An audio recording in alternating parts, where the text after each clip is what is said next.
Chapter 755 Protector of the Seat of Diligence. The world was eerily quiet. The sky was a brilliant shade of blue, and there was a sense of calm permeating every part of the world. The grass that covered the surface of the land leaned over as a light breeze moved past it, ruffling the hair of a particular figure that quietly sat over the grass.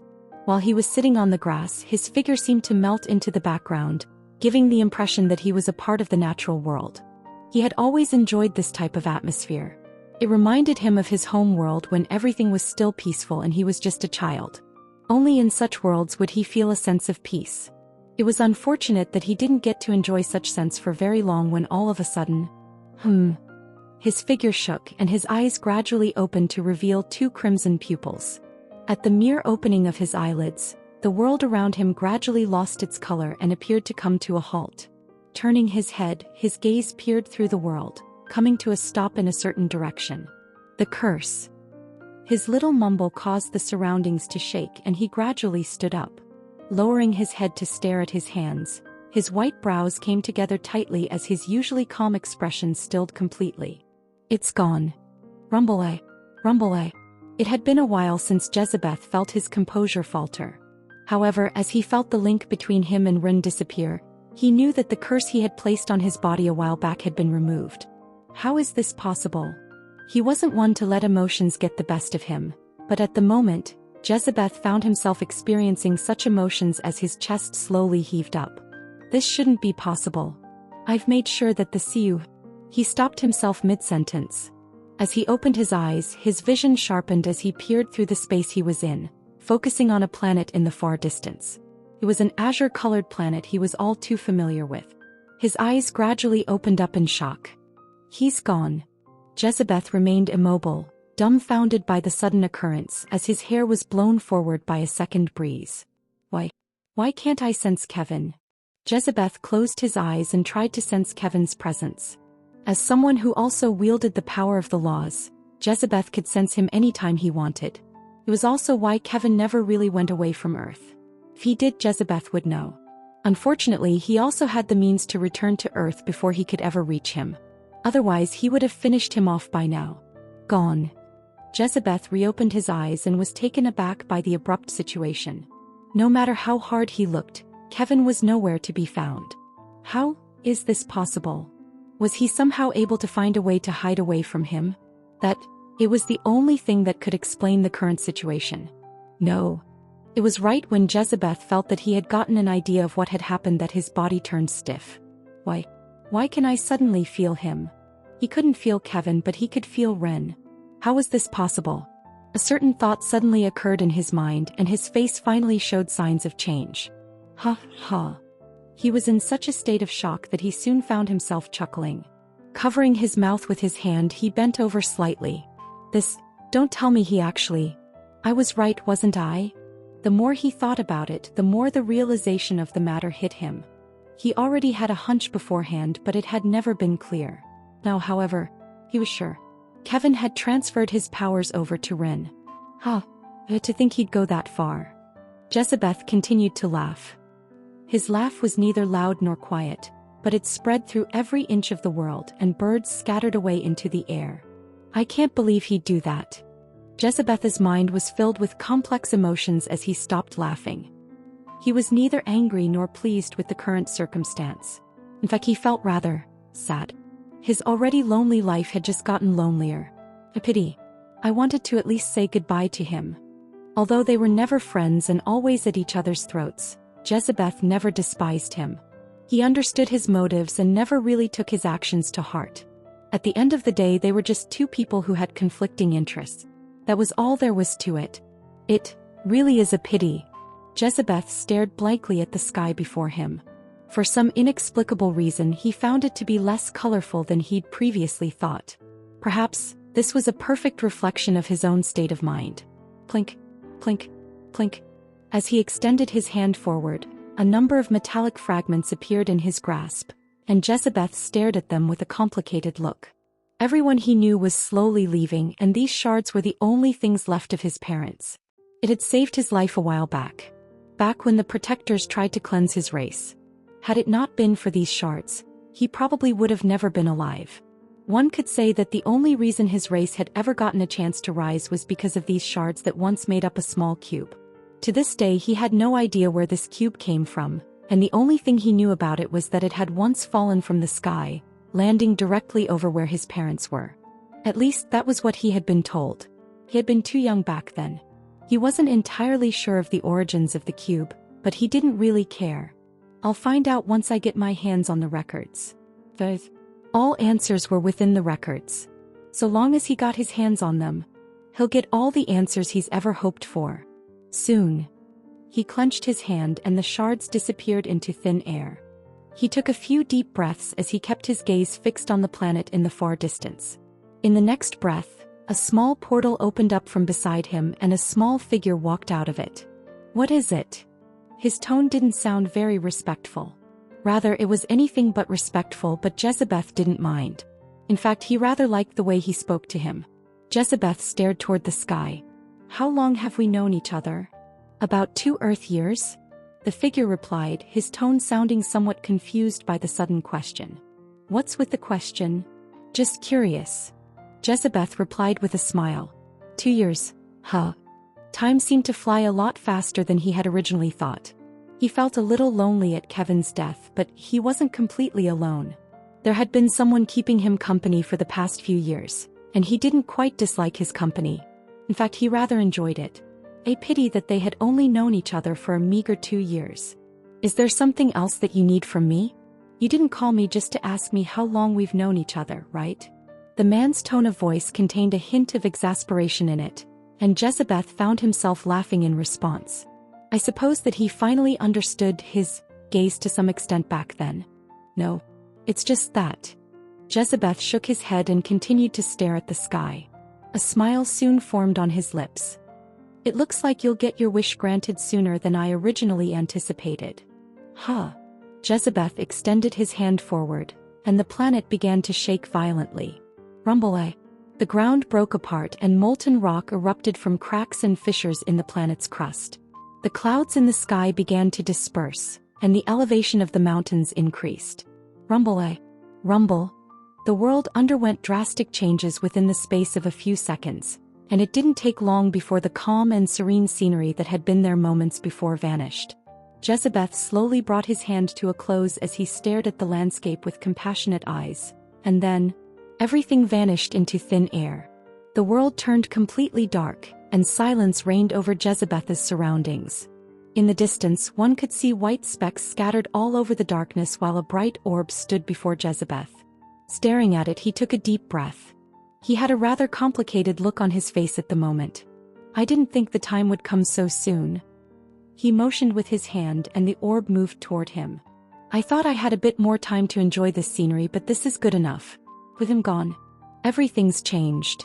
Gently stopping over Jezebeth's palm, a powerful wave spread from the orb's body. It scattered across the surroundings, distorting the space he was in.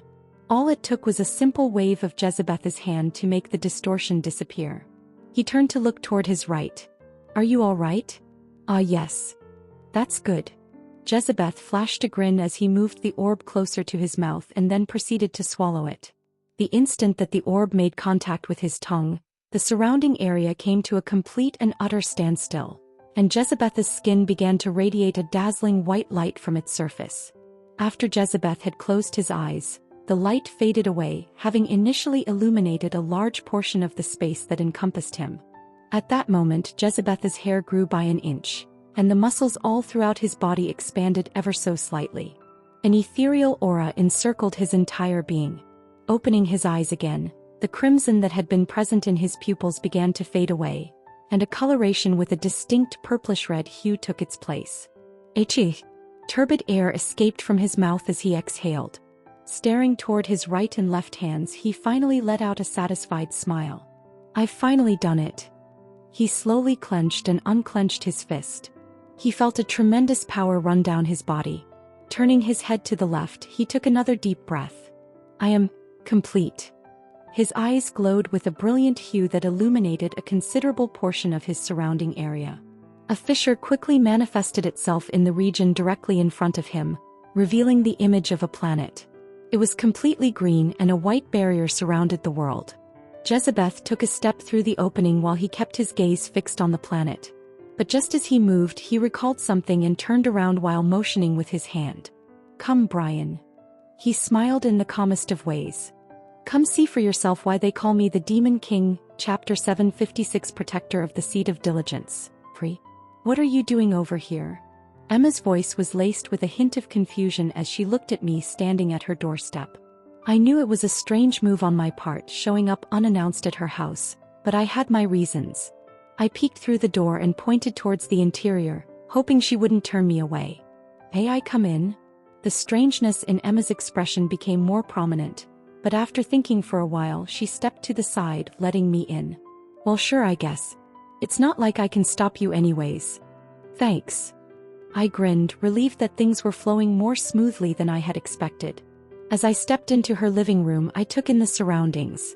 The hall was cozy with warm lighting and a plush sofa. But my eyes were drawn to the tall chandelier hanging from the ceiling, sparkling in the soft light. For a moment I thought that I felt something. I was sure of it. I must have been staring at it for too long because Emma's voice broke through my thoughts. "So, care to tell me why you're here?" She closed the door behind her and crossed her arms.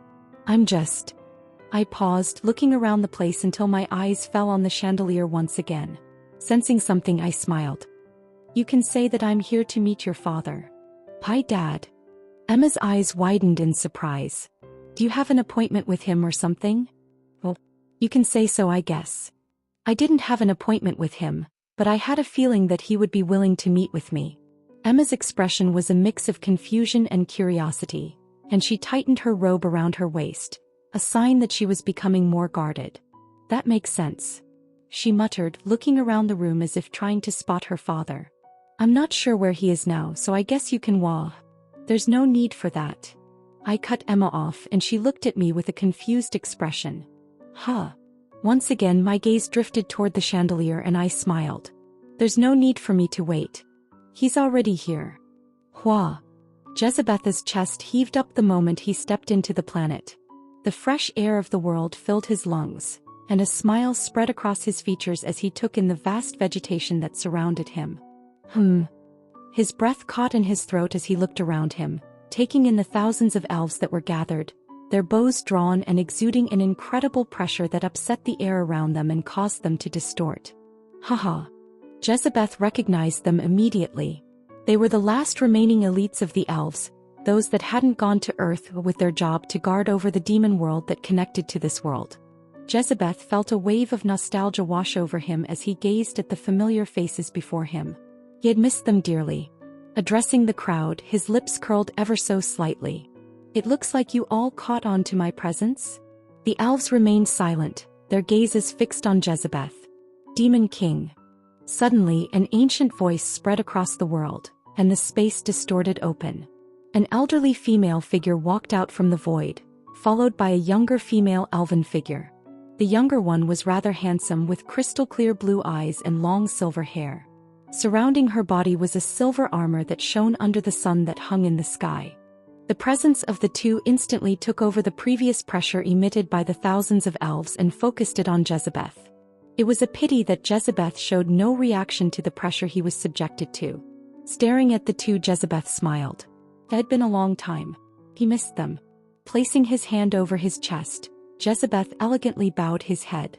"It is an honor to meet you again, Protector of the Seat of Patience. Protector of the Seat of Charity."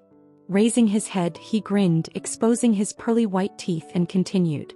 "I've missed the two of you so much." The air stilled at his words, and the two elves stared at Jezebeth from above.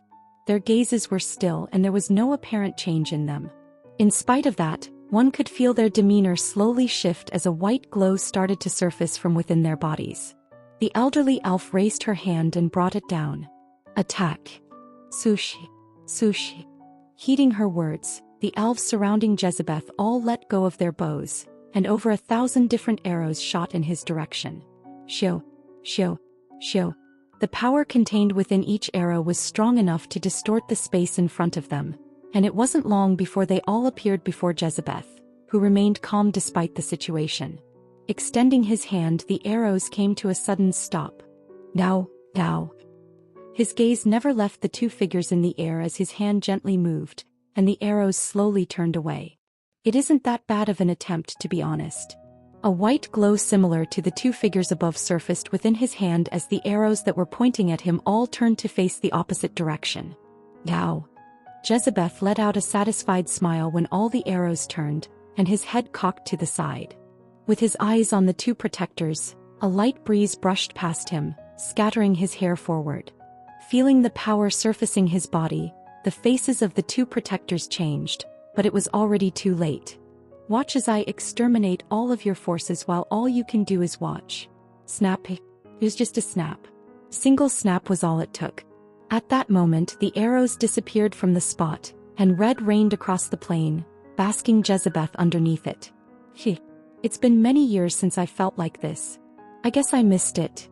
Extending his hand and letting himself get basked in the red, Jezebeth took another deep breath. He relished the smell of blood that lingered over the air. Crack. Waving his hand, the world behind him distorted and several portals appeared behind him. The portals were black and twisted, and the very air around them seemed to be infused with demonic energy. From behind the portals, several demons emerged, each releasing an incredible aura that filled the air with ominous energy. The demons knelt before Jezebeth, their heads bowed in deference to their leader. We greet His Majesty. We greet His Majesty. We greet His Majesty. Jezebeth paid no mind to their words as his gaze continued to lock toward the protectors above. Gradually more and more elves appeared from out of the trees, bows and staffs drawn. They formed a formidable line, determined to protect themselves from him and his army. Yeah, this is how it should be. It wasn't long before he was faced with a number that was drastically above the one from before, and a gradual smile formed on his face as he took in the view. The thought of what came after their death made his blood boil, and as he opened his mouth he directed his voice toward the demons behind him. Kill anyone that puts resistance. Take in those that are willing to surrender. His words were like a call to arms and the demons eagerly obeyed.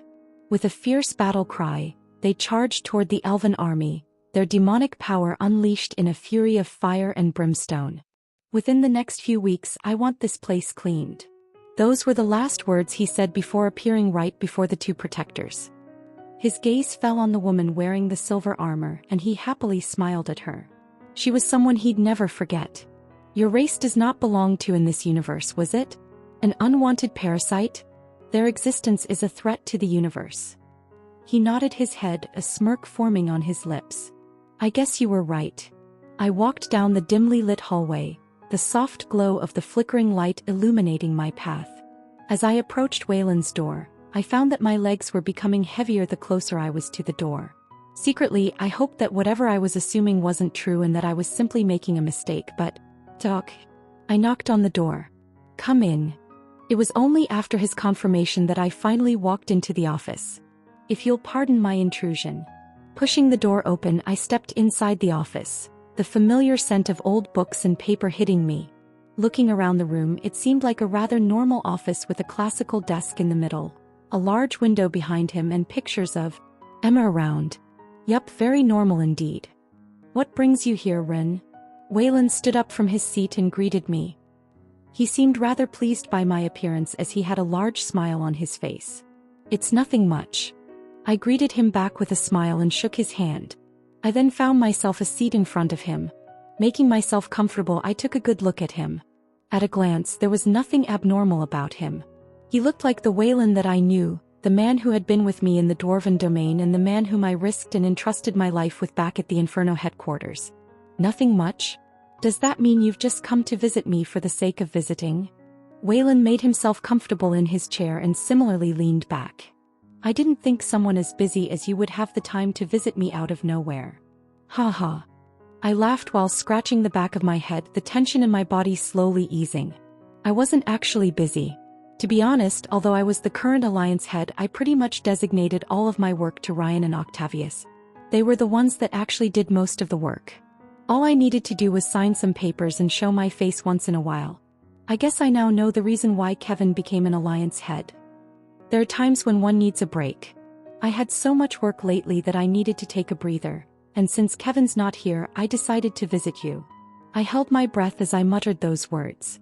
I pleaded with every inch of my body that he'd answer differently from what I assumed he would. And, Waylon nodded his head in understanding, his eyes twinkling with amusement. That makes sense. Kevin doesn't have it easy either, does he? I must say he's probably having a harder time than you with all the alliance stuff and all. My heart sank and I leaned further back onto the chair. My mind flashed back to the events that had led to Kevin's disappearance and what came after. Everything pieced itself together and I let out a soft breath. So, funny that you mentioned Kevin. I pursed my lips and stared him directly in the eyes. Thing is, he doesn't really exist in this world anymore. So how is it that you still know about him?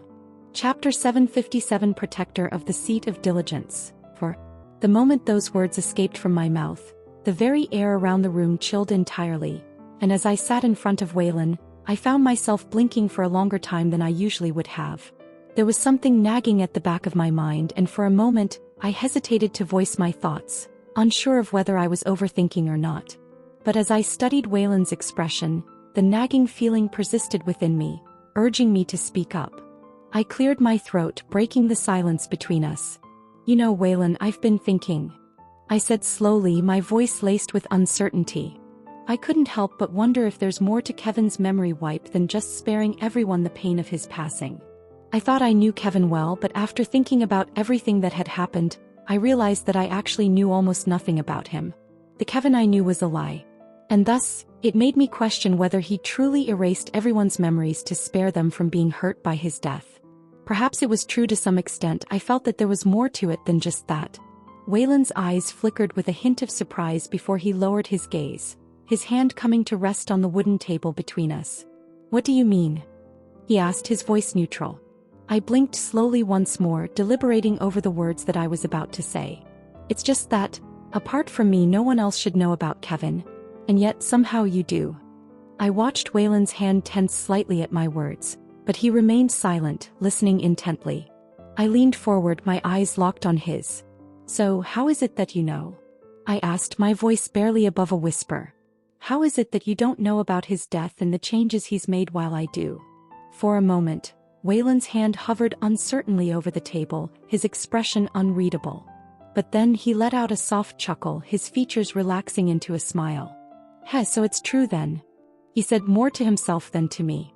His casual demeanor intrigued me and I found myself studying him more closely, searching for any hint of deception or guilt. What have you figured out? I asked, unable to hide the curiosity in my voice. Waylon looked up at me, his eyes glinting with amusement. Why did you suspect me? I thought I had done quite a good job up until this point. Despite his attempt at nonchalance, I sensed a hint of unease in his voice. Clearly, he wasn't as unaffected as he tried to play himself out to be. You shouldn't have suspected a thing. Everything was perfect. There should have been nothing to indicate you at all of the matter. He mumbled to himself as if to reassure himself more than me. And yet I did.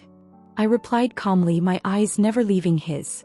There was a certain nun that I met a little while back and she told me something intriguing. Waylon's eyebrows furrowed slightly, and I could see a flicker of confusion pass over his face. What did she tell you? He asked, his voice laced with curiosity. Only a protector knows the name of another protector. I repeated her exact words, watching as Waylon's expression slowly changed, his eyes widening in realization. Only a protector knows the name of another protector? He echoed almost to himself. I nodded, pursing my lips. Indeed. I silently mumbled to myself before looking back at him. I didn't really notice it at first, to be honest. To me, there was nothing really wrong with your name. I called you that and everyone called you that. It was how it was supposed to be. How I thought it was supposed to be. But I guess I thought wrongly. We sat in silence, each lost in our own thoughts. But then Waylon spoke up, his voice hesitant. But things have changed recently, haven't they? You found something. I looked up at him, my gaze steady. Yes, they have. In my perspective, that was his name and that was all there was to it. Things, however, changed recently. It's funny, at first I thought it was because history was different. It wouldn't be surprising if some things were different. It made perfect sense if you thought about it. Why would there be no change when history is the same? It made sense and I had no faults with it. Even after everything that I saw, I still didn't feel that there was something wrong with your name. The same was for when I came back. I looked straight into Wayland's eyes. When I came back, everything was the same as before. Your name was what I thought it was. There didn't seem to be any change, and I felt my suspicions die down. That was until I remembered something. Only a protector knows the name of another protector. Even after I left, the nun's words kept sticking in my mind. I wasn't sure why, but I felt that those words were of extreme importance to me. I leaned back against my chair. It was a far-fetched thought, but what if, and I mean what if, for some strange reason that I don't know, I have the power of a protector? It was wild thought, but thinking about Kevin, I had the sudden thought that perhaps the name shift in the other world wasn't necessarily a historical flaw. If I took the nun's words to mind, wouldn't it mean that from my perspective, only I would know his true name? What if my mind automatically translated how everyone was referring to him and how I was referring to him? What if the entire time I had been calling him Oliver without me knowing? Was it all a matter of perspective? You see, I looked at Wayland with a complicated look.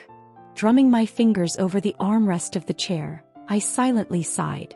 While I did come here hoping that I was wrong, I had already confirmed things beforehand and was just clinging to the little hope that never existed to begin with. There's this skill that I have. It's a very nice skill, and it's called memory manipulation. Probably one of my favorite skills. It's a skill that enables me to alter and see the memories of others. Judging from how you're looking at me, you seem to have an understanding of where I'm getting at, right? Wayland kept staring at me with an impassive look on his face. I continued. It allows me to see things from another one's perspective rather than just mine. I let out a long sigh. It was a bit of a far-fetched thought, and I hoped I was wrong. I really did. My head lowered in disappointment. But it turns out I wasn't wrong after all. It turns out that my hunch was correct. And you really are Oliver Rochefield in the mind of others. I was baffled at first. Perhaps even shocked. But as I went through the others' memories, I came to realize that my hunch was true. From everyone's perspective, he was Oliver Rochefield. Only in my perspective was he Wayland Rochefield. And it only dawned upon me once I carefully looked through their memories and paid attention to every little detail in them. That was when I realized that they were calling him Oliver. If that wasn't enough proof, I tried something different. I called out Wayland's name before them and used memory manipulation shortly after to see if there were any changes. Shockingly enough, peering through their memories, my heart sank the moment I realized that the word that came out of my mouth was not Wayland but Oliver. Achoo! I let out another sigh when I thought about what I had recently found. The realization had taken a toll on me mentally, as it made me realize a lot of things. From the very moment I met Wayland, I thought he was someone I could trust. Someone I could work with. But it turns out it was merely wishful thinking on my part. Wayland was merely a mask. A mask to hide something deeper. I'm rather impressed, he said, all of a sudden, his voice taking on a monotone quality. Impressed that you've managed to figure all of this out. But more than anything, I'm impressed at him. His name didn't need to be mentioned for me to understand to whom he was referring to. You see, Wayland continued, his voice growing more powerful with each passing moment. We protectors don't have the same powers as him. Our roles are completely different. We are in charge of keeping balance, while his job was to eliminate our biggest threat. It's only natural that his powers are different from ours. As he spoke, I watched in seriousness as Wayland's skin began to deform, and his hair started falling out. A bright light enveloped his body, and I could feel the power radiating off of him, suffocating me in its intensity. He was unique, Wayland said, his voice growing quieter. We don't have the ability to leap back in time and retain our memories like him. That's something only he has the privilege of having. He was unique. An existence we put our faith into, and yet... Wayland paused, and the bright light enveloping his body magnified. It was so bright that I couldn't even see his figure. He continued. He chose to betray us, the ones who created him and given him his life. The light slowly faded, revealing a blonde-haired man with starry eyes and a long scar that ran across his forehead and down the side of his face. He exuded a pressure that was almost suffocating, but I refused to back down. It looks like you've finally shown yourself. I wasn't intimidated by the pressure in the least bit. The pressure was strong, but as a thin white film coated my body and the faint outlines of golden letters appeared around it, the pressure around me started to fade. Waylon raised his brow the moment the white film appeared on my body, and his face became colder. The laws. He truly did betray us. I wasn't sure if he was angry or not, but his expression showed no signs of such. The light that had covered his body soon disappeared, and the pressure that was enveloping the entire room also disappeared. All of a sudden, the entire room turned quiet as an eerie calmness pervaded it. Of course, I knew this was merely the calm before the storm. At that moment, Waylon stared at me for close to a minute before he closed his eyes and opened them up again. Do you know why we do what we do? Chapter 758, Protector of the Seat of Diligence. 5. As I sat in the dimly lit room with Waylon, I couldn't help but feel a growing sense of curiosity about his role as a protector. I had always struggled to comprehend their roles and the motivations behind their actions. It had been gnawing at me for quite a while now. Waylon was calm and collected, and he seemed to know everything there was to know about the records, the universe, and our place in it. I eventually shook my head. No, I do not know why you do the things that you do. So he hasn't told you? Waylon calmly nodded his head. I frowned in response to what he said, but I did not move from where I was sitting. He continued. The universe. You can say that it was something that was created by the records. It's their body, and we are both creations of the records. This portion was one that I had a general comprehension of. Despite this, it did not clarify for me what the record's objective was in engaging in all of this activity with creating the protectors and keeping this so-called balance. Perhaps seeing the confusion on my face, Waylon shifted his posture and changed his wording. Think of it like human anatomy. The universe is the record's body, and we are the components that make up their body. The things that he said got me nodding my head in agreement. In all honesty, this made much more sense. A body is composed of millions of distinct cells and bacteria that work together to keep it functioning. Cells generate energy, and the body grows gradually over time. In light of the aforementioned, because the human body contains such a vast quantity of cells and bacteria, something is bound to occur sooner or later, right? I pursed my lips, somewhat starting to get where he was coming from. If there is a virus or some cells begin to multiply too rapidly, the human body will attempt on its own to find ways to correct the problem. One such route could be accomplished by deploying white blood cells, antibodies. While I listened to him speak, I kept my eyes closed. Even though I couldn't see my face, I could tell that it was getting more and more ugly with each passing second. Are you trying to imply that you, protectors, are the antibodies of this system? You catch on pretty quickly. Waylon happily smiled. Our job is to maintain a healthy equilibrium. To put it another way, we are here to ensure that all of the processes taking place within the body run smoothly. We get rid of anything that even has the remotest possibility of being hazardous. We respond to things that might be harmful to us in the same way that your body does when it encounters potentially harmful things. But what does that have to do with the fact that you're the ones who introduced mana to this world? Why even give us the means to grow strong to that extent if they were so afraid of us developing into potentially harmful substances? Waylon gave me a glance for a split second before questioning me about something. How do you think the records grow? It was a straightforward inquiry. However, at that very moment, I began to gain a better understanding of everything, and my lips went dry. Do you believe that we decided to give powers to you and every other being in the universe so that we could play a game with you? Do you honestly believe that we even want to get rid of you in the first place? Waylon shook his head. No. Because you are the source of our power, we have no choice but to bestow mana upon you.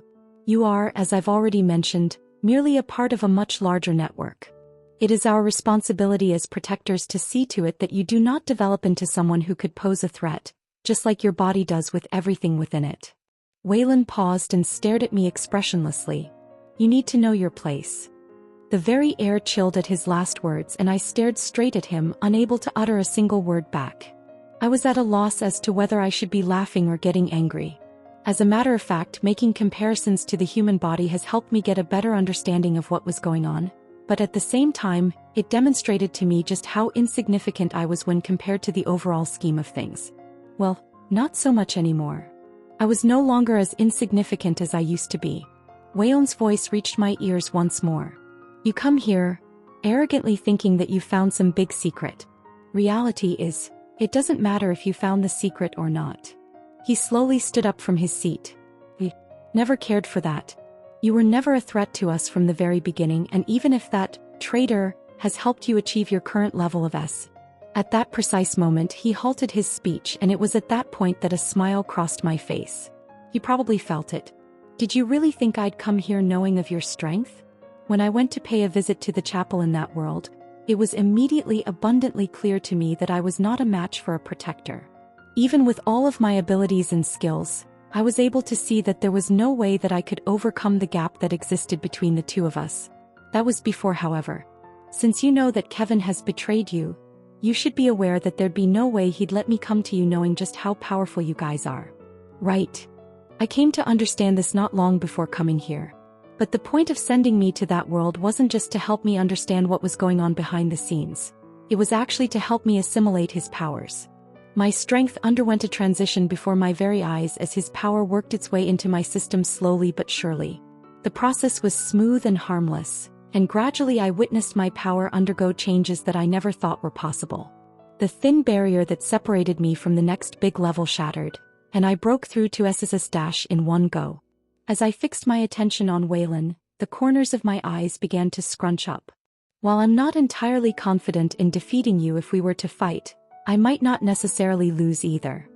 As soon as I stepped foot inside his office, it was abundantly clear to me that the protector of the seat of diligence was someone on an entirely different level than anyone else I had ever encountered in my life.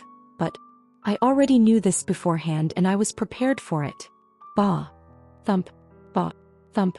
When I stood in front of him, I could actually feel the beating of my heart in my chest, but I forcefully calmed it down with a single breath. Must we fight? Waylon, contrary to what I had anticipated, exhibited an air of calm composure.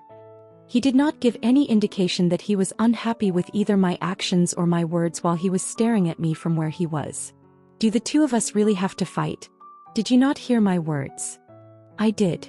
I listened to every single one of his words carefully.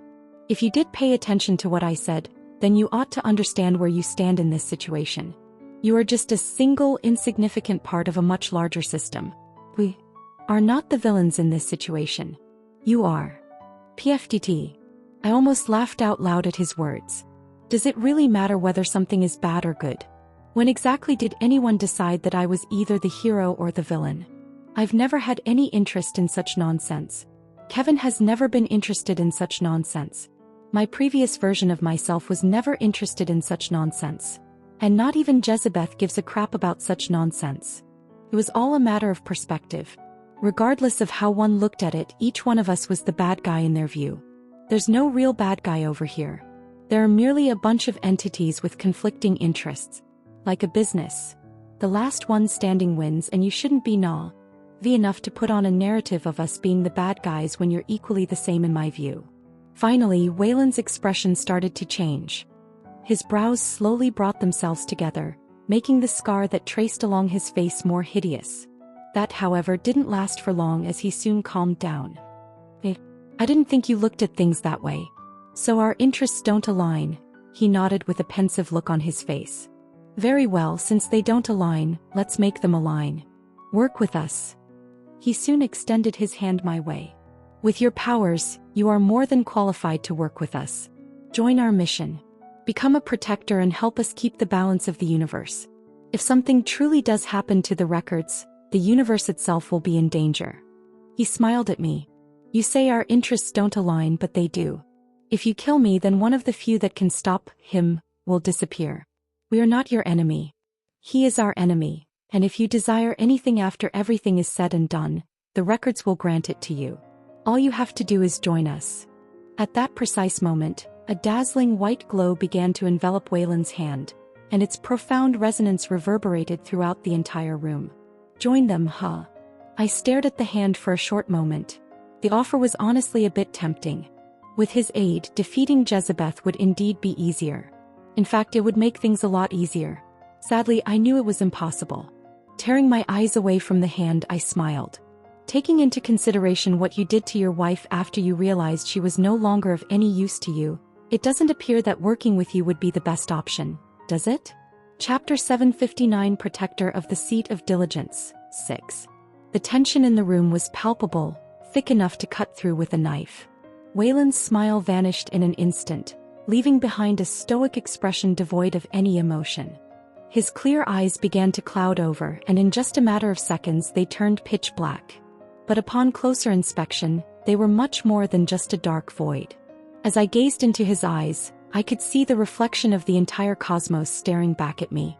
The swirling galaxies, the shining stars, and the infinite expanse of space were all contained within Wayland's eyes. "Is this your answer?" Wayland's voice boomed across the room, carrying with it an ancient quality that made the powers within my body tremble. I felt a sudden pressure crash onto me and I struggled to keep my footing. Despite the weight bearing down on me, I refused to falter and stood my ground. "Even after I conceded and allowed you to work with us, you still choose to work against us?" Wayland's gaze was cold and unforgiving, and I knew that I was in deep trouble. "Arrogant." He spat, and the cosmos within his eyes began to expand, slowly creeping up the walls of the room. I watched in seriousness as the stars and galaxies began to envelop everything around me, slowly but surely. Even in the face of such overwhelming power, I remained composed. "Arrogant, huh?" I managed to gasp out, struggling against the immense pressure that threatened to crush me.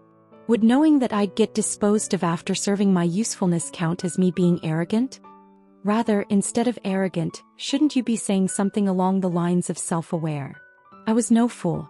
The information that Ryan had sent me coincided with everything that I had managed to figure out myself, and I knew that Wayland wasn't someone who'd spare someone that had lived up to their usefulness. He couldn't fool me, and I knew that he needed to die regardless of whether he'd eliminate me after. He needs to die regardless. I thought to myself, my resolve hardening with each passing second. His existence was something that needed to be eliminated to have any chance at the third cataclysm that was soon going to come. Self-aware. Wayland looked at me with a calm expression, musing over my words very carefully.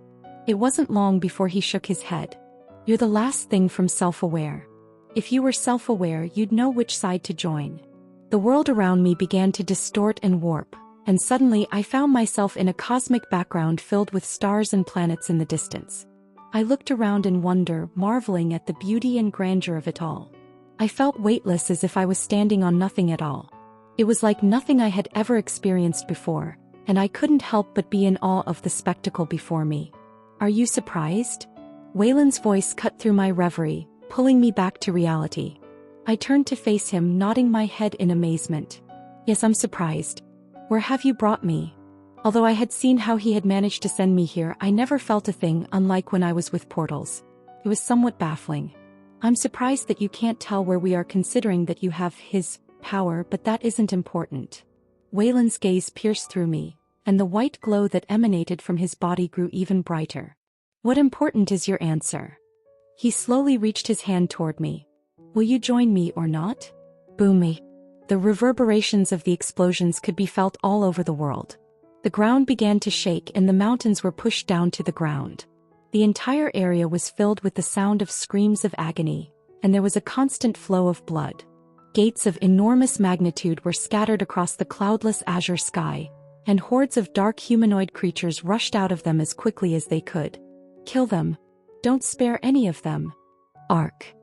All of those who emerged had a crazed and bloodthirsty look on their faces as they flew toward the tens of thousands, if not hundreds of thousands, of elves who were standing on the ground behind the trees with their bows drawn and their staffs raised. Why ying? Spells and arrows flew in the air, impaling many of the demons that were rushing their way, but that proved to be futile. No matter how many were cut down or impaled, a significant number of them regenerated in the blink of an eye and continued to charge at the humans. Even if they succeeded in killing themselves, new demons would appear from behind and take the place of the ones that had been killed. The screams that were heard throughout the area gradually became higher pitched, and it wasn't long before the elves began to suffer casualties. In the distance, what a pitiful sight. The expression of indifference that was plastered across Jezebeth's face was not consistent with the compassionate words that came out of his mouth.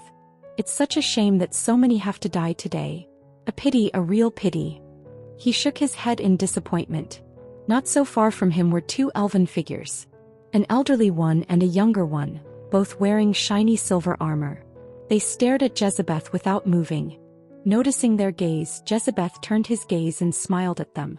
"The deaths that are taking place over there don't appear to be having much of an effect on the two of you at all. Is this how things normally work with you protectors? Do you only care about maintaining balance and disregard those who have no use for you? His words were met with silence, but Jezebeth was unconcerned by this development. He was enjoying the present very much. He had dreamt of this day for a very long time, and although he had seen this scene many times in the past, he knew that this was the very last time he'd see this scene ever again. It was for this reason that he was rather chatty today. I know the two of you are waiting for reinforcements, thinking that the 5 other protectors will come to your aid soon enough, but Jezebeth cocked his head to the side and peered off into the distance. His expression remained one of contentment as his eyes became fixated on a particular scene off in the distance. Well, never mind 5. For I guess. Jezebeth's eyes lit up with something as he kept looking at the scene in the distance, but he eventually shook his head and tore his gaze away from the sight. Not yet. It's still a bit too soon. A mumble escaped his mouth before he turned his attention back to the other 2 protectors. While he had both hands behind his back, his hair was blowing in front of him, and his eyes, which had a purplish-red tint to them, began to glow all of a sudden. Swoosh! Instantaneously, the 2 guardians started to move, and their silhouettes began to blend in with the surrounding area. They vanished for a moment and then reappeared right in front of him. The silver-armored elf, who had his rapier drawn and pointed toward his neck, showed no sign of holding back as the slash shattered the area that it passed through. Why-ying! The force behind that one slash made everything in the far distance appear to be of insignificant size, and at the same time, the carefree expression that had been on Jezebeth's face vanished. If that wasn't all, the elderly elf appeared behind Jezebeth with a large magic circle of the size of a car appearing above her staff. A terrifying fluctuation burst forth from the magic circle, spreading across the nearby areas and shattering everything that was within the vicinity. Boom! Even though they were quite a distance away from the main battlefield in the distance, the aftershock of that attack was still sufficient to reach certain areas of the space, killing anyone who had the misfortune to be in their range. With a powerful slash at the front and a powerful spell at the back, Jezebeth's situation was rather serious. Only that, his previous serious expression vanished as quickly as it had appeared, and a smile soon formed on his face. Enough. Everything stopped. Even though it was only a single word, the moment it was spoken, both of the protectors' bodies came to a stop. Jezebeth's body soon began to radiate a dazzling white light, accompanied by golden runes and words that floated around him. The light was so intense that the elves who were far away were instantly rendered unable to see because of its glare. The same couldn't be said for the demons, as they seemed completely unaffected by the radiance. Wag! Uck! As the demons continued their murderous rampage, more blood splattered against the air. Jezebeth tilted his head to the side and looked off into the distance while maintaining a contented grin on his face. That's good. It was only after he was satisfied with what he saw that he shifted his attention back toward the protectors and waved his hand. The space around them distorted and they reappeared in the vastness of space. The once vibrant planet has long since disappeared. It was gone, and in its place was an eerie silence and a chill that went straight to the bone. I feel like this place is better suited for the 3 of us. Jezebeth looked at the 2 with a calm smile. If we were to join in on the fun with them, we would be implicating our forces, and that would be a real shame. While Jezebeth spoke, the 2 protectors quickly broke free from the binds that were changing their bodies. It wasn't too hard since the force that was restricting their body wasn't too strong. We should have made sure you had died back then.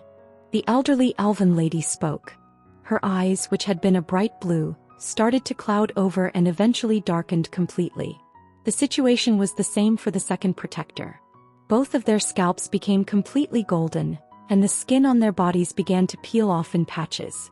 An ethereal glow materialized over their bodies, and a terrifying pressure erupted from the combined mass of the 2 of them at the same time.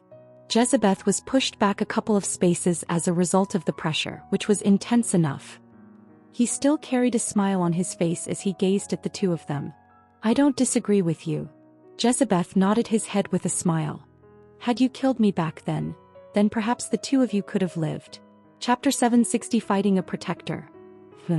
I'm afraid I'll have to refuse once more. I refused firmly, meeting Waylon's piercing gaze with a calm demeanor. His face contorted, and I braced myself for the inevitable surge of power that was about to emanate from him. Sure enough, the space around us began to distort and the air crackled with energy. I could feel the pressure building up, suffocating me, until Waylon finally extended his hand in my direction. Very well. I guess there's no need for you to remain. Allow me to take your powers away. I felt a strong force suddenly seize my entire body and drag me in the direction he was facing. The force that was surrounding my body caused my bones to crack, and my face began to distort under the pressure. In spite of that, I'm good. A white film suddenly erupted from within my body and covered every square inch of my skin, shattering the force that was encircling me at the time. Golden runes and words floated around me at the same time, and I finally caught my breath again. My sudden actions seemed to surprise Waylon as he looked at me strangely. I did not pay any attention to the expression on his face, and I quickly moved away from the area I was in. At the same time, I directed the demonic energy that was coursing through me all over my body, and I could feel my body beginning to transform.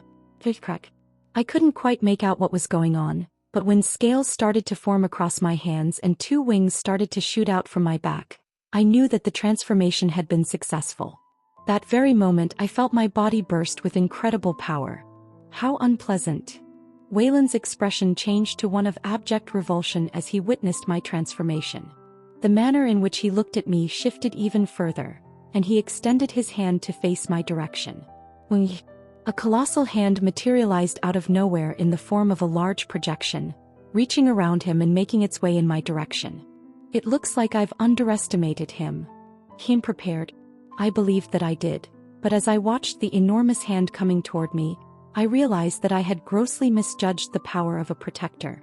Despite that, I reached out with my hand and took hold of my sword.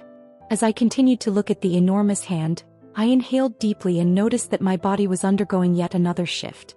My muscles were rapidly expanding, and I felt a tremendous amount of energy rising up from the depths of my being.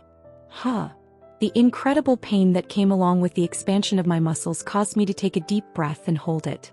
It's fine. I'm already used to pain. This isn't anything new.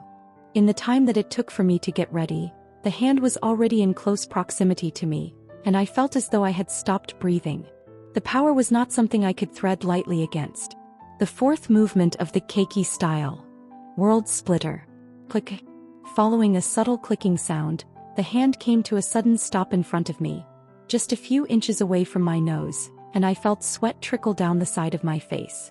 Nevertheless, it came to a stop, and after a short while, the hand shattered right in front of my eyes in the form of golden particles, at which point I was finally able to see Waylon once more. He had a surprised look on his face at the moment. Ha. On the other hand, I was having a tough time with it. My chest was on fire and the pain in my muscles was excruciating. The toll that my body took just to stop that one attack was anything but pleasant. As I focused my attention on the serene figure of Waylon off in the distance, I cursed under my breath. That took everything I had. Combining the Keiki style and the Gravar style together, I was able to unleash an attack that was far more powerful than what I'd normally be able to release, but the mana consumption, it was far too great. I clenched my teeth, which resulted in a stream of liquid gushing into my body. Instantaneously, both the rhythm of my breath and the mana that circulated throughout my body returned to normal. Good thing I have several potions prepared. It never hurt to be prepared beforehand. I'm surprised you managed to stop that. Waylon did not immediately launch another attack after the previous one. At this point in time, he seemed more interested in my abilities than anything else. Are you absolutely certain that you don't want to join us? You may currently be weak, but there is no doubt that you will eventually develop the same level of power as us, the protectors. Again with that, while I brought my sword closer to my body, I cast a glance in Waylon's direction. Channeling the mana within my body, the pain that was already present in my muscles became even worse. Didn't I already tell you that I'm not interested? Why don't you understand that no means no? I stepped forward and slashed. Clink. The slash was rendered ineffective as it stopped mere inches from Waylon's face as a small barrier appeared in front of him, but I had anticipated as much from the outset. Clink. Clink. After the initial slash, I proceeded with another slash and then another slash after that. I was able to sense an increase in both the speed and power of my attacks as I continued to string them together one after the other. This is. When Wayland saw the movement of my sword, his face changed for some unexplainable reason, and the space around him warped. My blade missed because of his actions, but I continued. Plink, plink. It all took place in the space of a few seconds, and by the time I had reached the 31st movement, the space around Wayland had already begun to show visible cracks. Almost. I clenched my teeth when I saw this. I could feel at the moment that I was only a few slashes away from breaking apart his first line of defense. I was close, so close. Bank. Huh. My blade came to a sudden stop. Immediately after that, Wayland's hand appeared from behind the barrier and grabbed hold of my blade. His face, which had shown only minute shifts in appearance since the last time we spoke, had become horribly distorted. This sword art. As his chest heaved up and down in an uneven manner, he appeared to be having difficulty finding the appropriate words to express himself. As he stared at the blade, there was no longer any trace of the tranquility and clarity that had previously been in his eyes. Instead, he appeared to be consumed by nothing but rage. Oh shit. I attempted to pull my sword the moment he reached out for it, but it was as if an invisible force had wrapped itself around it, and I was unable to move it at all. As soon as his hand got a hold of the sword, his face contorted into an incredibly repulsive expression. He gently stroked his face with his other hand, following the line of the scar on his face as he did so, and then, I'm sure of it. He looked away from the sword and turned to look at me. I attempted to apply a greater amount of force, but after observing that the sword would not budge, I quickly gave up. I was making an effort to conserve my mana, and I didn't want to throw away my mana by attempting to regain control of my sword. Sure of what? I asked, calming down a bit and taking note of his abnormal state. Wayland's eyes cleared up a bit. This is the same sword art that old guy used. The what? The same one that scarred my face. He repeated this while pressing his palm firmly against the blade of the sword. Because of how firmly he held onto it, the sword began to creak under the pressure. Huh. I looked at him strangely. The same one that scarred my face? I did wonder where the scar came from, but it actually came from Grandmaster Levi Shaw? Right, but doesn't he know that this sword art also belongs to Kevin? I thought I'd gotten rid of all three of them. Wayland looked at me. Yet for some reason you were able to acquire all three of their sword arts. How is this possible? Because of the increased pressure that was emanating from Wayland's body, I found it increasingly difficult to maintain a firm grip on my sword. In any case, his words astounded me. He seemed shocked by the fact that I possess all three sword arts. I'm sure he already knew about the Keiki style, and shouldn't he also know about the Levi Shaw style? It's not like Kevin High. I had a sudden epiphany and everything clicked into place after that. I clenched my hands around my sword even more tightly and turned my attention back to Wayland. I think you should already be aware of the answer, shouldn't you? Wayland's expression froze and his eyes soon regained their calmness. Indeed. He nodded his head and gazed back at me. I indeed already know the answer. I was just momentarily surprised by an old memory of mine clouding my judgment. I apologize. The moment I opened my mouth to respond, I was startled by the sensation of something pressing against my stomach. Bah. Och. I didn't know what happened from that point on as I felt myself lose grip of my sword. I then felt my body shoot in the opposite direction and my organs shatter. My vision blackened shortly after that. Chapter 761, Fighting a Protector. 2. Prick, prick, prick. The sound of shattered glass filled the air and I felt my body being propelled backward. My consciousness slowly returned as I took in the chaos surrounding me. Cracks ran through the space, like veins coursing with energy, and in a matter of moments the entire world shattered. The cosmic background shattered alongside it. I was falling, plummeting towards what looked like Ashton City. I tried to stop myself before I collided with the buildings, but I was too late. I barely managed to slow my fall and ended up crashing onto the roof of a tall building. Bye. PFE. I coughed, covering my mouth as blood trickled down my fingers. The pain was overwhelming and my body trembled with every breath. But I knew what to do. I reached into my pocket and pulled out a vial of potion, quickly shattering it inside my mouth. The healing properties of the potion, combined with the demonic energy that was coursing down my body, sped up my recovery. The pain slowly subsided and my injuries began to heal. But it wasn't enough. Not nearly fast enough. "You're still alive after that?" Wayland's voice came from above. It sounded ancient and it came from all directions. I looked up to see him hovering in the air not far from where I was. I backed away, my hand instinctively reaching for my sword, but it wasn't there.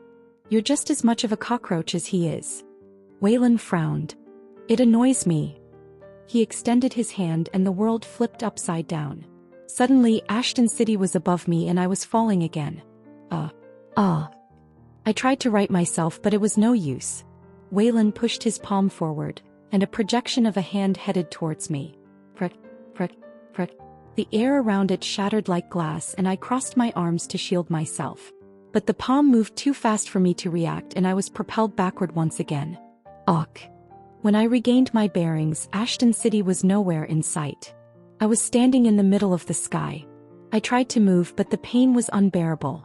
I felt like every bone in my body was broken.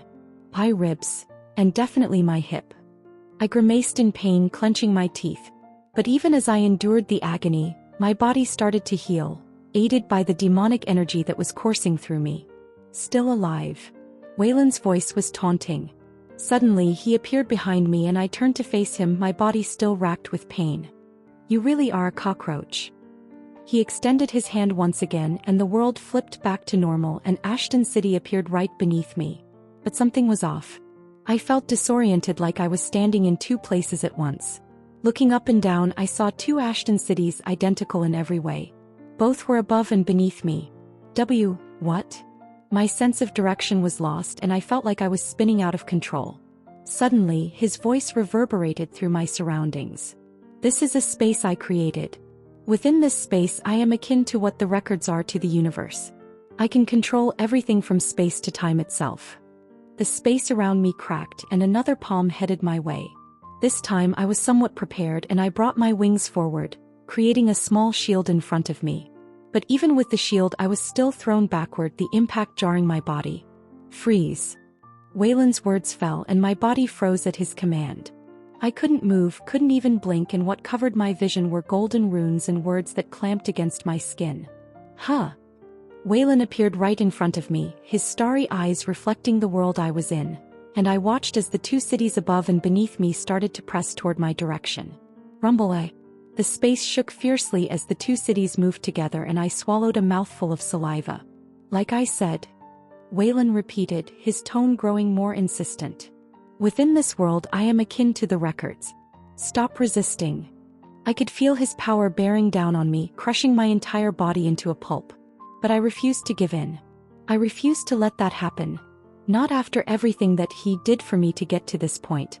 Staring out at the approaching cities, I clenched my teeth and a white glow formed around my body. It was a last-ditch effort, a desperate attempt to take back control. And it worked. Suddenly, I was able to regain control over my body. The golden runes and words that had clamped at my body shattered. My hand shot out and my sword, which I had previously lost, appeared in my grasp. Wayland's expression twisted in shock as I slashed forward with all the remaining energy that I had. "Swoosh. It's futile, he started to say, but I cut him off. "Freeze." The command was simple but powerful. The moment I spoke those words, my voice changed, imbued with an ancient feel to it, and golden runes manifested around Wayland, clamping at his body as they had previously done to me. Wayland froze on the spot, unable to move. Seeing that a chance had presented itself, I pressed forward. "Wayanya." The blade streaked past his body, slashing directly at his chest. A golden liquid spurted out from his body as he stumbled backward. He looked at me with a shocked expression and I half smiled. But it was a weak smile. I was too weak to bring myself to smile fully. "You seem to, have forgotten that. You're not the only one who can wield the laws." I gasped, channeling the laws within my body once more. The bones of my body creaked and were engulfed by pain, but I clenched my teeth and bore through it. I raised my hand up and the two approaching cities stopped dead in their tracks. It was just in time to see the two pointed tips of the Union Tower stop just a few meters close to me. I panted, my breath ragged. I lost my breath the moment the two cities stopped and I almost fainted on the spot. But I knew I couldn't give up. Not yet. Not yet. I bit my tongue until I tasted iron, forcing myself to stay awake. Gulp. I took several potions, but they proved to no longer be effective. What I used wasn't mana but the Akashic laws. It wasn't something that potions could replenish. As I raised my head to stare at Waylon, who was glaring at me with his hideous face, I found myself cringing. Most notably at the sight of the cut that was rapidly healing. His power was immense and I could sense it fluctuating in his body. This is bad. I thought to myself, swallowing a mouthful of saliva. In a different part of the universe. How long do you think the other protectors will take? Will they come fast enough to save the two of you? Jezebeth gazed at the two protectors standing in front of him in a relaxed manner. The conditions that they were in at the time were nothing short of pitiful. With their armor broken and the glow on their bodies dim, they seemed to be on the verge of dying. Jezebeth's condition, on the other hand, was in a significantly better state than theirs was. Even though his armor was covered in cracks and his hair was a mess, his condition was still noticeably better than that of the two protectors. The protector of the Seat of Charity muttered under her breath, "This bastard," as she moved back a little.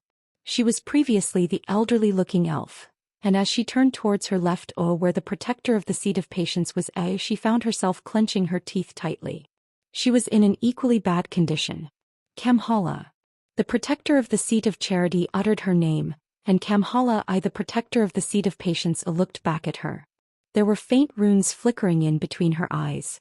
When they looked at one another, the runes that were flickering in between Kamhala's eyes began to glow brightly and became more visible, spreading across the area that the two were in. When Kamhala moved both of her hands forward, a crack appeared in the space around her. Cracks spread like broken glass across the space around them, and Kamhala's face turned pale as more and more of these cracks appeared across the space. Even so, she let out a muffled cry and the space shattered like broken glass. Crash. The landscape abruptly changed and they found themselves standing in front of a massive sun that was considerably more expansive than the planet they had been on before. The heat that was emanating from the sun caused the space around them to warp, and on multiple occasions, bubbles of fire erupted from the sun and came dangerously close to hitting them. A nice change of scenery. Jezebeth made a remark as he observed his surroundings with interest. It didn't appear as though he was taking the unexpected turn of events very seriously. He looked at the sun with further interest. This sun does indeed look like a good source of energy. Soon after, his head lifted, and he turned to stare at the protector of the Seat of Charity. As was to be expected, the instant that he looked at her, he saw her drawing energy from the sun as a thread of orange began to envelop her body and her power began to increase. This was a sight he had seen many times before and thus wasn't surprised by it in the least bit. Now that he had managed to acquire all of the fragments, he could more or less recall his memories from the past regressions and thus knew exactly what to expect at the moment. His gaze was constantly shifting between the two protectors.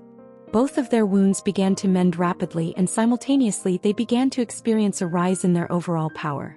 Even though Jezebeth began to feel threatened by them, he did not move from his position and instead allowed them to carry on with whatever they were doing. From the very moment he decided to attack, he made up his mind one thing. He was going to take things slowly. Chapter 762, Fighting a Protector. 3. From the moment the scenery around me changed and I found myself back in Ashton City, I came to the realization that I wasn't transported out into the nothingness of space like I previously thought I was. Instead, it seemed like I was placed inside a different dimension created by Waylon, governed by the laws. His words confirmed it shortly afterward. Despite my lack of knowledge about the inner workings of this space I was in, I realized that the only way to properly fight back was through the laws themselves. And I did. I summoned a part of the laws that I had and I successfully managed to stop him. I was successful in injuring him, but it came at a cost. I'm already gassed out. My body was practically shaking as I struggled to channel the energy inside of me.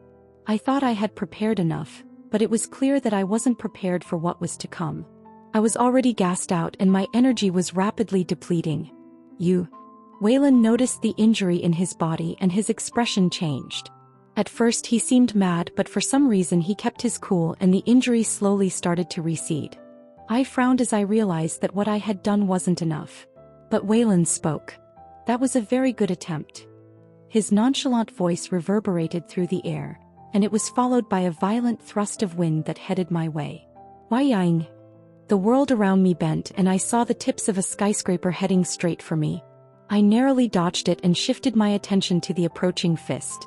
It grew larger in my vision by the second, and before I knew it, it was just an inch away from my nose. I summoned all the strength I had left and opened my mouth. Stop. Golden runes and words popped out from the space around the fist and clamped onto them. The fist stopped in its tracks and started trembling. Ugh. I could feel my body weaken at the usage of the laws, but I clenched my teeth and pushed through the pain. Sushi. I took advantage of the little time I bought to move to the side and avoid the fist. I followed up with my own kick, aimed directly at Waylon's neck. But it felt like I hit hard metal and I felt an intense pain coming directly from my shin. Despite the pain, I managed to push Waylon back. I grabbed my sword and took a deep breath. I knew what I had to do next. I summoned all the energy I had left and prepared for the third movement of the keiki style. Void Step. My vision blurred and I reappeared in front of Waylon. I heard a familiar clicking sound as my sword hit something, and Waylon's body shot back even further. Itching, aha. I was panting heavily, but I gritted my teeth and repeated the same movement. The third movement of the keiki style. Void Step. I could feel my mana rapidly deteriorating with each movement, but I persevered and continued. The third movement of the keiki style. Void Step. The third movement of the keiki style. Void Step. The third movement of the keiki style. Void Step. With each attack I appeared in front of Waylon, determined to take him down. I tried to inflict as much damage as possible on him by employing anything at my disposal, whether it was my sword or any part of my body. The slightest movement felt like it would bring on excruciating pain, and I could feel my muscles tearing as a result of the enormous strain that was being placed on my body. However, with the assistance of the demonic energy that was residing within my body, I was able to push through the pain and keep attacking with everything that I had. Yeah, the pain is nothing. I'm far too used to this. Pain was the one thing I was capable of enduring, and with that knowledge in mind, I continued to put forth as much strain on my body as I possibly could. Wingy. The space in front of me crumbled and Waylon's body shot into the distance. As I pressed my hand against the empty space next to me, the mana that was normally stored within my body began to drain at an alarming rate, and I came dangerously close to passing out right then and there. However, I gritted my teeth and persevered through the excruciating pain as a barely perceptible ripple began to spread across the surface of the sky. What are you trying to do? My ears picked up Waylon's voice coming from my right, and when I turned my head to look in that direction, I could see him standing a few meters away from me. The moment he appeared, my heart sank, and before I had even a chance to react, I felt something press against my chest and I crashed into the city below. Bang! The pain traveled throughout my back and I found it difficult to breathe as a result of the sheer impact of the collision. It wasn't until I took a loud gulp of air that I noticed the darkness that had begun to creep into the peripheries of my vision, beginning to fade away. What do you think you're doing? Waylon's voice sounded from above, and when I looked up, I saw him hovering in the area above me. His back was turned to the backdrop of Ashton City, which was inching closer and closer to him. Like I've said before, everything that is within this area is under my direct control. Put an end to whatever futile sense of resistance you have and just... When he opened his hand, his body phased, and I saw the skyline of Ashton City come into view and head my way at incredible speeds. The most notable thing was the tip of the Union Tower, which was aimed my way directly. Lying in the middle of the road, I watched as the tip of the tower inched its way closer to me. Clenching my teeth, I used everything that was left in me to force myself up and press my hand against my sword. Click. At that precise moment, all of my strength left me, and I felt as though my legs were going to give out from under me. However, I was still able to accomplish what I set out to do. Crash. Following a soft clicking sound, the area in front of me began to collapse, and the Ashton City that was heading my way collapsed into fine shards, revealing a cloudless blue sky where Waylon was standing behind. His starry eyes were directed at me, and an unfathomable pressure bore down on me. Thump. My legs gave out under the strain and I fell to the ground, unable to hold on any longer. PFDT. I tried to stop whatever was trying to escape my mouth by covering it with my hand, but it was too late, and when I looked down, I saw streaks of my own blood on the ground beneath me. It's over. When I looked up at Waylon, I saw that he was staring at me with a look of complete disinterest, and his voice seemed to be coming from everywhere at once. It was as if he were dealing with a relatively insignificant bug. I couldn't help but laugh when he looked at me, and after I took my hand away from my mouth, I leaned back against the ground and stared at him. "Have you finally given up?" His voice reached my ears once more.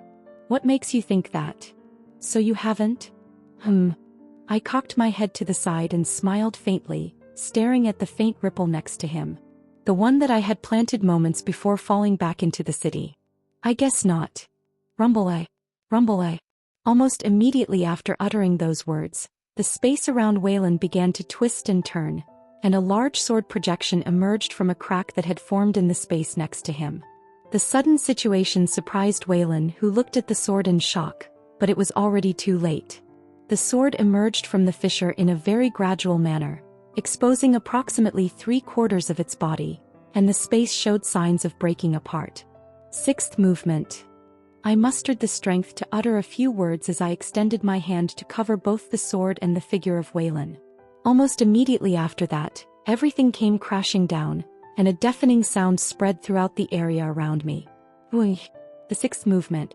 A movement that I had been trying to perfect for a very long time. I was close, yet still far from reaching the end of it. I thought I managed to grasp it, but it was only 3/4 of it, but it was enough. So, it was the best that I had. My most powerful move, and sure enough, the power I felt from it sent shivers down my spine, and as I exploded in front of me. Bang! Bang! The aftermath of the attack sent me flying and stumbling across the ground until I finally came to a stop next to a building. Crash! As I slammed into the building, I felt completely immobile. I no longer felt any energy within my body, and the darkness that had begun to seep into my vision a few moments prior began to expand, slowly consuming my entire vision. Did I do it? I wondered to myself, trying to see the result of my attack in the distance. But it was clear that I wouldn't be able to see it as my vision started to darken completely. That was until I heard a certain voice. A void that I never thought I'd hear again. No. My vision immediately cleared upon hearing that voice. "You didn't do it."